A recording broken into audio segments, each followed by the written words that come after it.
Healing for me is self-care. People talk a lot about self-care and all the things you can do, and it is, while it's running above all those other things, that's why I say I believe healing is a continuous journey, because there's always something you can heal, whether it's from a friendship or from leaving the workplace. There's so many times where we don't take time to go inwards and heal. Welcome to Priorities, the podcast about the things in life that really matter. I'm your host, journalist and coach Lily Silverton, and each week I'll be asking a new interviewee to open up about the things that are important and unimportant to them. What takes first place in their life, what they couldn't care less about, and what they'd like to work on a little bit more. Will you agree with their priorities? Will they make you reevaluate your own? Let's find out. My guest today is meditation teacher, sound healer, and angel guide Aisha Carrington. Aisha is a wellness changemaker who has been featured in Forbes, taught workshops at some of London's premier wellbeing spaces, and used her healing practices to support Black Lives Matter. She is also the founder of the Get Lit Retreat that incorporates a unique and brilliant combination of laughter yoga, dance, R&B, and soul music. And she has an online shop selling down-to-earth wellness paraphernalia, such as affirmation cards that come with a playlist including Stormzy and Vanilla Ice. Aisha's work focuses on bringing diversity into the wellbeing industry in order to make it an open and safe space for everyone. Welcome, Aisha. Hey. It's so lovely to have you here. I've been listening to your one of your sound baths on Instagram a little bit earlier today when I had a 10-minute break. So I'm feeling very connected to you right now and thankful to you. Oh, thank you. Tell me, where are you at right now this minute on a scale of 1 to 10? How are you feeling? 6.5. What does that mean for you? What does a 6.5 look like for you? 6.5 means I could have meditated for longest a day. And a 6.5 is quite good because this morning I was in a really frustrated zone. I didn't know why. And but I feel like I'm coming out of that now. So the 6.5 feels good. Nice to have that awareness. It's really good. You're right. All right. So we're going to dive straight in with your first priority, which is healing. Tell me more about that. So healing for me, I think I've gone through like such a healing journey, which is why I started being in wellness in general. So I've been on such a healing journey, and I now have decided that it isn't something that it's just done with. It's not like, oh, I've peeled that now, because I think it's like onions. You just peel back layers. And I think every day there's something new to heal. Like, for example, as I said this morning, I was feeling quite frustrated, and I think that came from a place of, like I said, of just going too fast and needing to slow down. So it's that healing for me. That healing there is trying to heal the fact that we're in that world where we think busy is a thing. Like, we need to be busy. Like, it's so good if you're busy, and that busy means productive. Busy means successful. And I'm just healing that, because that isn't what resonates with me. It doesn't align with me. But you can so easily get in that cog. When do you realize, or how do you realize, what comes up for you to make you see that you're not aligned?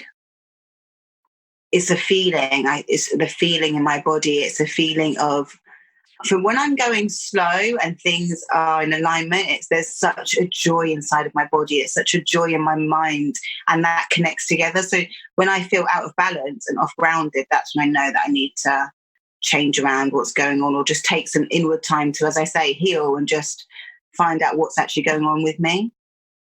All right, I want to come back in a minute to exactly what it is you do when you need these times, because I think it'd be really interesting and that a lot of people could learn from it.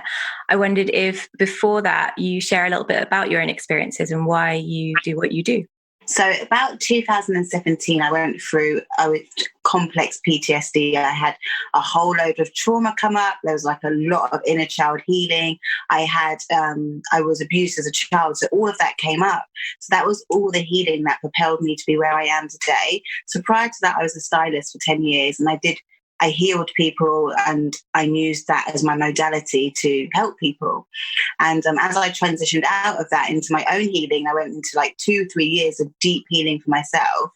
And I was like, well, this is amazing. And if I needed this, then there's so many other people that do it. But all need it in the way that I've maybe received it, which is when I started to train, to do meditation, to do sound healing, Reiki, and all the things that I used on my path and journey of finding myself to be where I am today. So that's how I started the retreats, and that's why I started meditations and sound healings, and it's literally been the best thing I've ever done. Do you feel like a different person now versus working in the fashion industry? Do you know that I worked in the fashion industry for about 10 years as an editor, at magazines. So cool. they're pretty different spaces to be in. Such different spaces. I do miss the creativity of being in that world. I don't miss, as I said, the busyness, the the having to be outside of my house all the time. I love being at home. I don't miss any of that, but I do miss the creativity and just the fashion side of it. Like, I love fashion. Do you still love a high heel? I love a trainer. I've always been a trainer girl, so trainers are for me. I have still an obsession with them. And you make these beautiful bracelets as well, so that makes sense as well, looking at your the things that you make and sell and your pages and why there's such incredible creative stuff on there makes sense now. And all of those things, everything that I even brought out as a product were things that helped me during because I had such a journey of such deep, dark depression with the complex PTSD. And so all those things, like, I think I bought a bracelet from somebody. And at the time, I'd obviously stopped silence. I wasn't even working as much. And I think the bracelet was like 45, 50 pounds. And I was like, it's so much, but it was like smoky quartz. And it was so amazing to wear. And it helped me so much. So when I started my shop, I was like, they have to be a thing. I love them. I love the hashtag chilled one. Yeah. Are crystals big for you? Yes, I am obsessed with crystals. Crystals are my best friend. Do you have a favourite crystal? Yes, selenite is my favourite crystal. And it's like so plain and can be so rough in some aspects if it's not polished. But it literally is my go-to. I sleep with it every single night. All right. What are its properties? I'm going to put a link to it, to one of those in the show notes. Yeah. So for me, I use selenite to calm me, to meditate with me. It can help cleanse you, just like how you might use sage, Palo Santo. Selenite can cleanse you if you wave over it. It cleanses your other crystals, so they wouldn't need washing or putting out under the new moon if they're with their selenite all the time. And it really, really helps with anxiety. So that's when, through my depression, that's what I used it for most, because like just holding it and meditating with it, or literally just holding it, would like calm me into a ridiculous state of like, oh, okay, I'm going to be okay. Have you always been into them? Oh, I remember, I think I was saying to my niece the other day, because her mum bought me crystals when we were like really young. So I did always love them. I always loved stones, and I've always loved those. But yeah, crystals have been for a good 10 years or so. When I was on my gap year, which is always something that sounds super like whack when you say it out loud, I was in India and I bought so many crystals and sent them home in a box, and very sadly quite a lot of them broke, and I was completely heartbroken, but I've still got them around the house, and now my little daughter's getting interested in them and starting to play with the crystal balls and stuff that I got. That's amazing. Yeah. So tell me a little bit more about healing, about what it means for you, about the modalities that you use, what it means for you personally, and how you work with it with other people. Big question, I know. That's a big question, but it was such a good one.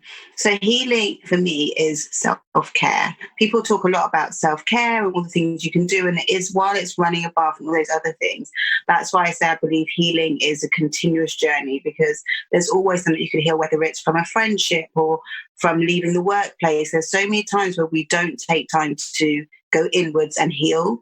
And it could just be, from example, like the biggest thing is Black Lives Matter at the moment, and those type of things.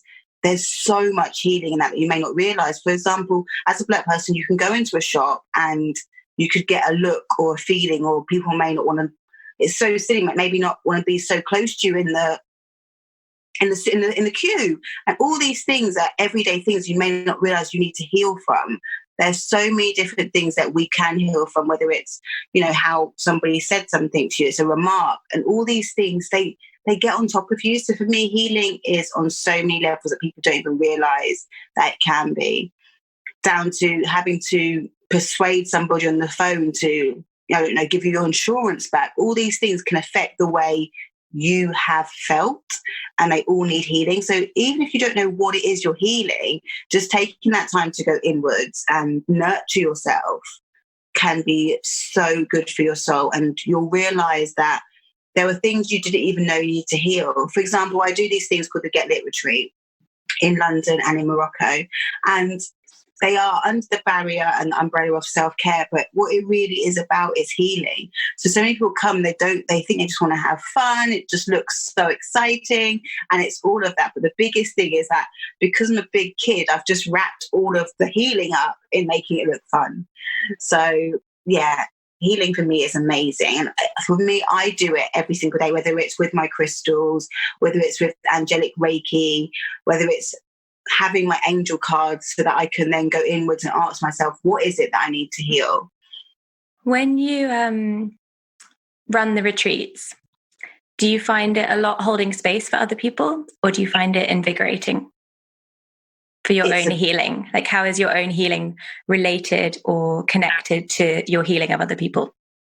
That's such a good question. So I found that as I started the retreats when I was still very much in, as I said, this deep PTSD, deep depression place. And I found that when I wasn't definitely always looking at those things, going into that space and helping others heal was like literally a mirror healing me. So it's always been so good. So I'll go to a retreat and say for the one in Morocco, we do it for 6 days and we're there. And I am being the healer and helping heal people and helping them heal themselves, which is the biggest thing. But as soon as that's finished, I always sometimes get ill.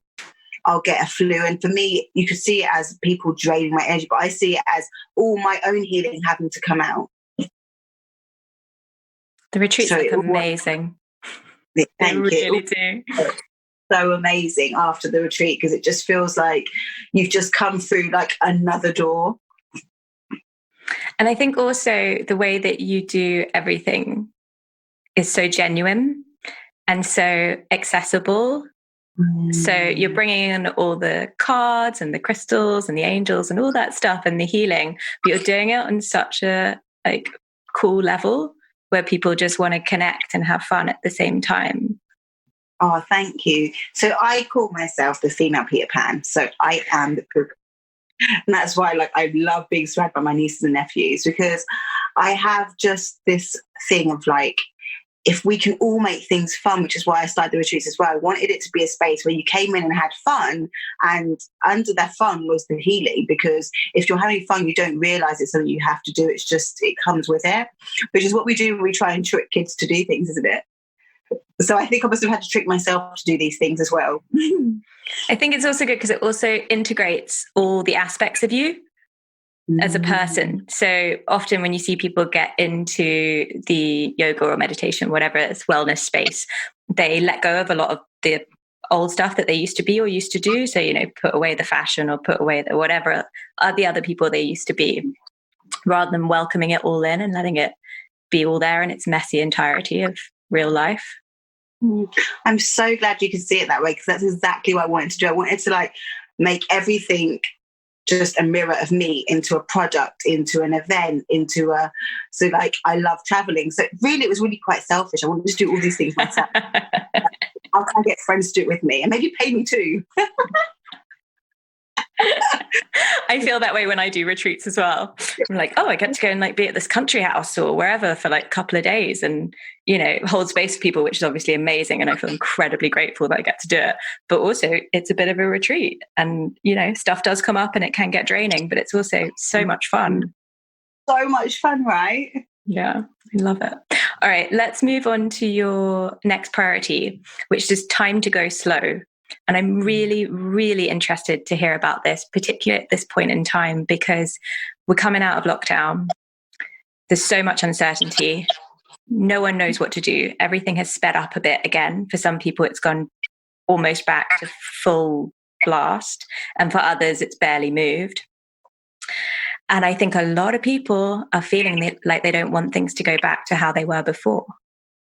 So I'm really interested. Tell us, Aisha. Well, I'm one of those people. I'm trying to hold on to it with every let's not go back. And I think that's a bit why my energy is how I said it to you at the beginning, where I've been getting up in the morning, not feeling myself, because everything is changing and you have to learn to change with it into the best and take all that was good with it as well. So as I said, the one word I really rebel from is busy. And I feel like everybody's everyday life pre-lockdown was so busy. And for ages, when I would be having mentors or my friends that are hugely successful, they'd be like, Aisha, what are you doing? And I was like, my best life is chilling with my friends and literally just chilling out all day. So I've literally, through lockdown, done just that and called it work. So as I said, I don't have to leave the house. I can just eating all day if I wanted to. I can play my sound bowls in the room next door to my bedroom. So everything just feels amazing.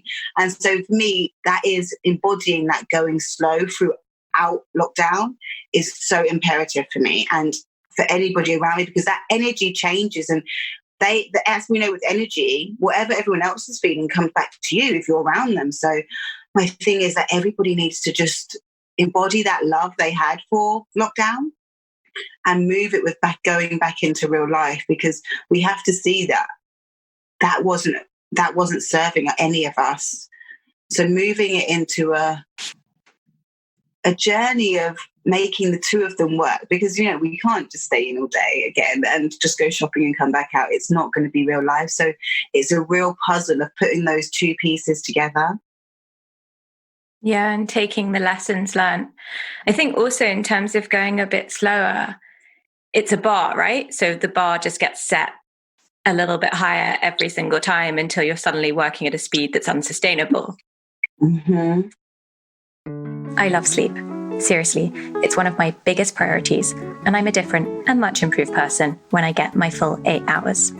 So I'm incredibly excited that this season of Priorities is sponsored by Sleep Siren, an independent lifestyle brand fueled by a passion for health, wellness, and great sleep. Sleep Siren brings together science, education, and luxurious products to offer meaningful support to busy people who could sleep a little or a lot better. As the mother of a toddler and having suffered from insomnia on and off my entire life, I know firsthand how helpful Sleep Siren can be at identifying and covering your sleep needs. Whether you're looking to read an expert article on the latest sleep science, treat yourself to some insanely soft silk pajamas, or simply find a luxurious eye mask, Sleep Siren have everything you need to sleep well tonight. If you would like to improve your sleep, I'd love for you to have the same experience as me with Sleep Siren. So they're offering 20% off with the code PRIORITY20. Check them out on www.sleepsiren.com. Thank you to Sleep Siren.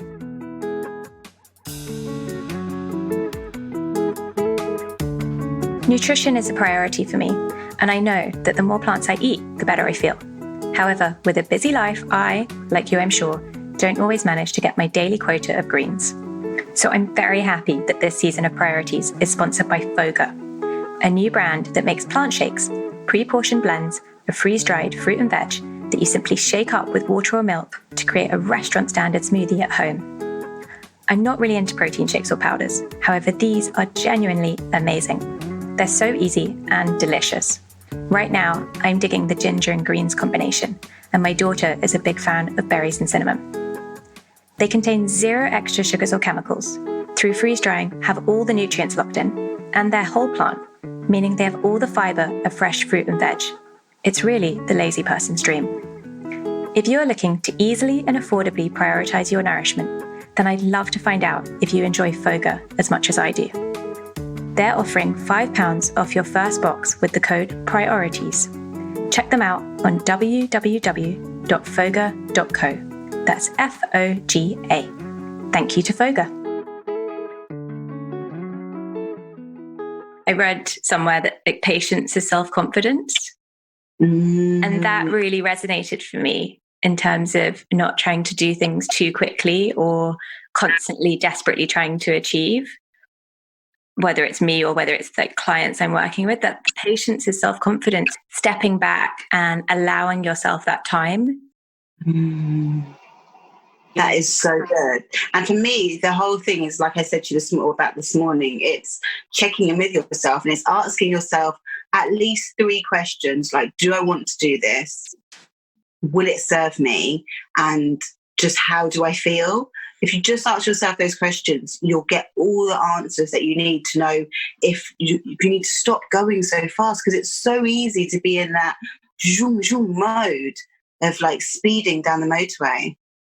What practices do you recommend for people who want to go slower? So except for those 3 questions, what do you suggest to people you work with? So for me, I think some people can fit meditation in every day, and I think that's amazing. And some people, even myself, some days, we can't fit it in for the length of time that can give you that real, wow, I've just been blissfully blissed out. So my thing is, just check in with yourself. I think a check-in with your breath is amazing, and it can do so much. So I think just closing your eyes, breathing in and checking in with your breath, maybe counting to 4 as you breathe in and when you breathe out, but that isn't even necessary. Literally just checking in with your breath, finding a space in your body where you can feel the breath coming in and out, and literally just meditating on that, your breath coming in and out of your body, and finding that space where it is, and just allowing your shoulders to drop. And you can do that anywhere. You can do that on the train. You can do that at your desk. You don't have to be somewhere to do something. You know, if you want, you can go to a toilet break and do it on the toilet. Like, there's no way you can't connect to your breath. So that is my thing. And even if you do that first thing in the morning before and after bed, I think that's the best one. That's why I give everybody, because no one can say they don't have time for that. Yeah, and it's weirdly magic. And I'm sure, I mean, as soon as you started talking, I started relaxing and my shoulders relaxing. I closed my eyes, I focused on my breath. And I'm sure that lots of our listeners did too. So thanks for that little moment of going slow. That's my favourite one. And as I said, so the favourite one is that, and then it's asking yourself those general questions. And my third one is writing. I think if you can write down how you feel all your day, then you will see how you need to put in time to go slow.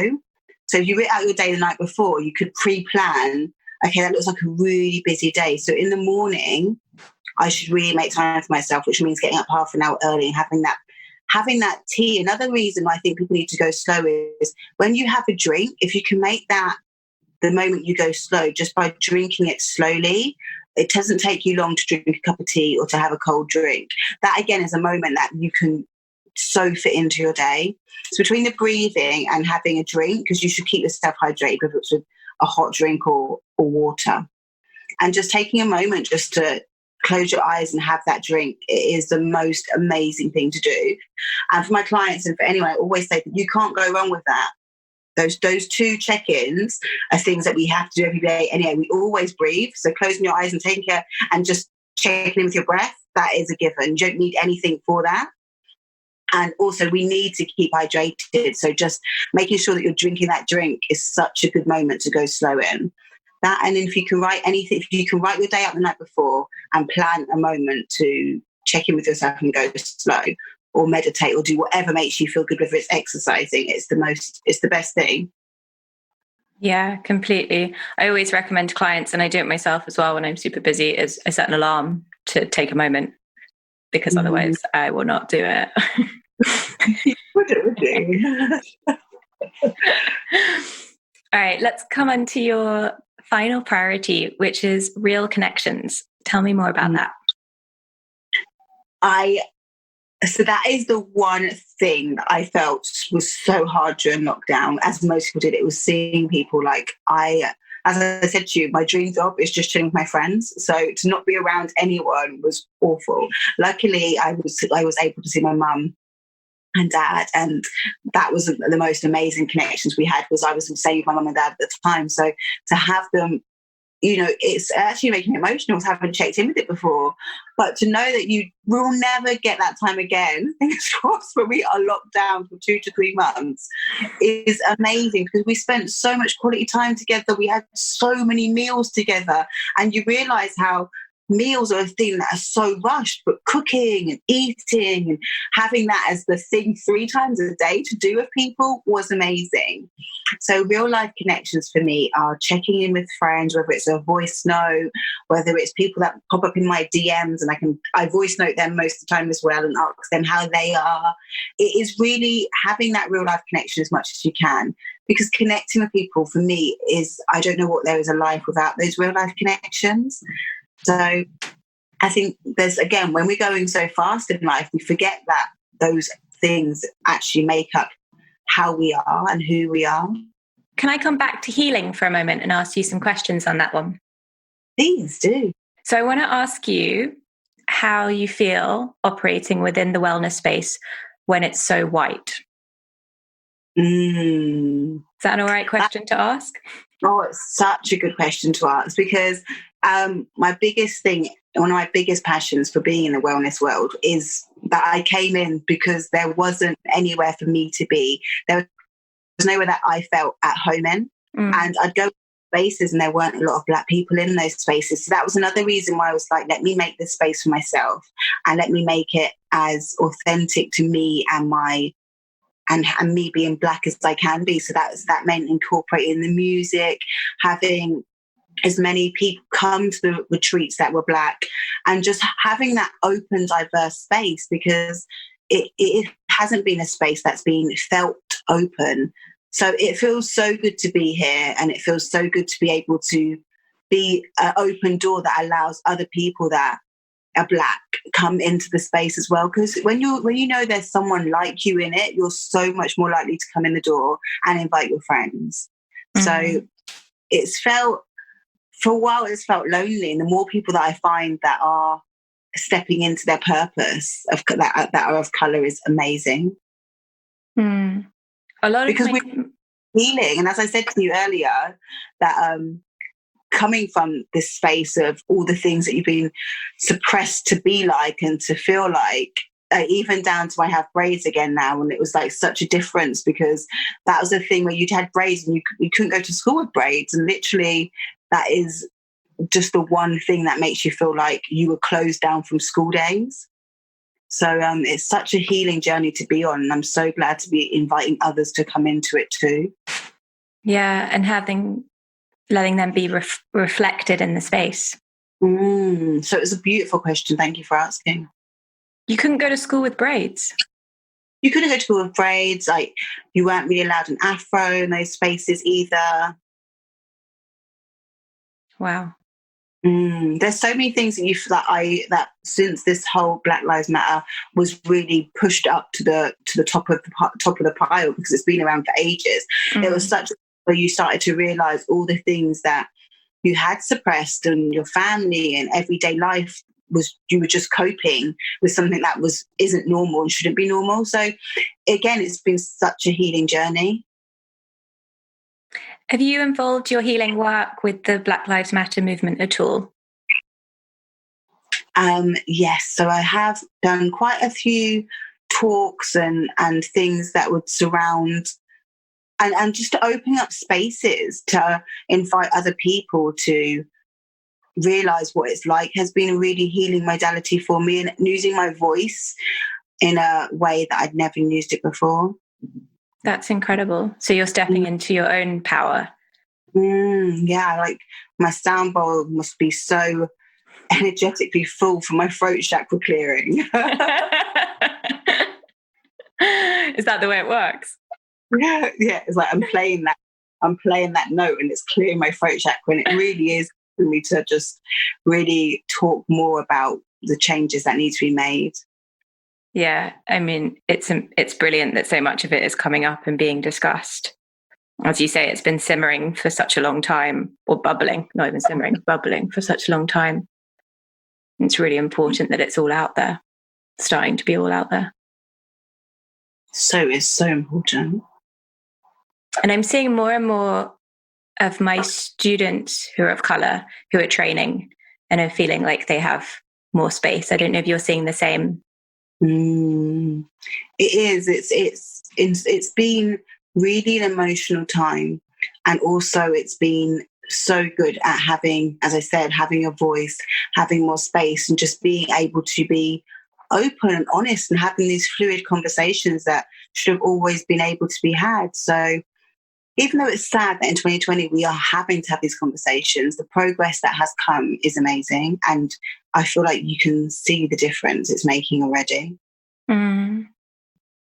All right, let's go on. That's obviously a huge priority for you. Let's go on to something which isn't a priority for you at all. Mm. You've said to me, hustling. Yeah. As I said, going slow is like one of my favourite things to do. So being busy and hustling and having to hustle for anything, whether it's for work, for money, for attention, any of those things where it's feeling forced, really repel me. I think it was maybe beginning of last year, when I wanted to take the word busy out of my vocabulary altogether, because we have made that into a word that equals success, that equals, have you been, oh my God, I've been so busy. It makes you sound like so much is going on, like so much money is being made. There's so many things that surround busy that have been made to be positive over the years, when, as we know, the word busy, and if you're constantly being busy, it's not good for you. It's not good for your mind, body, or soul. So for me, busy and hustling kind of go together. Mm. You've got that patience, that self-confidence. Have you always been that way? I mean, I hadn't been able to, as I said, put a phrase to it before, or a name to it before, but I have always been someone who is so chilled. I remember there used to be an advert, and it was like a mint advert for Mr. Soft, and he used to walk so slow. That was I was like, I want to be like Mr. Soft. Even as a kid? Yeah, I've always wanted to go slow, like not being in any race at all. Racing and competition have not been my thing. And for me, those all go around hustling. Mm. I read something great the other day around that idea, which is that we always say to ourselves that we have to do something. Mm. But the reality is that we get to do something. And that's a real difference that we need to work with a little bit more and drop into more, because we're so privileged to be able to do so much of the stuff that we do. Mm. So rather than I'm busy and I have to do this, you can lose the busy word, as you say, altogether, and think of it as things that you get to do. Yeah, for me, it's all about chilling and building a life around that. That still feels so good. What would you like to prioritize more, Aisha? What would I like to prioritize more? I would like to prioritize more eating with love, because eating, I enjoy food so much. And although I don't really eat a lot of fast foods and stuff, I feel like my body, and, I've had as I said, I like to do angel guiding. I love angel cards, and they've been screaming at me for the last 6 months to, eat healthier, to connect more with my food. So that has been the thing that I want to give a priority to, but give it to it with love, not because I have to lose weight or because I have to be vegan and eat in a certain way, but just to enjoy eating foods that taste and feel good, but also really good to my body. So that is my main priority that I'm working towards. Mm. And it's a connection, isn't it? Mm. How are you going to make that happen?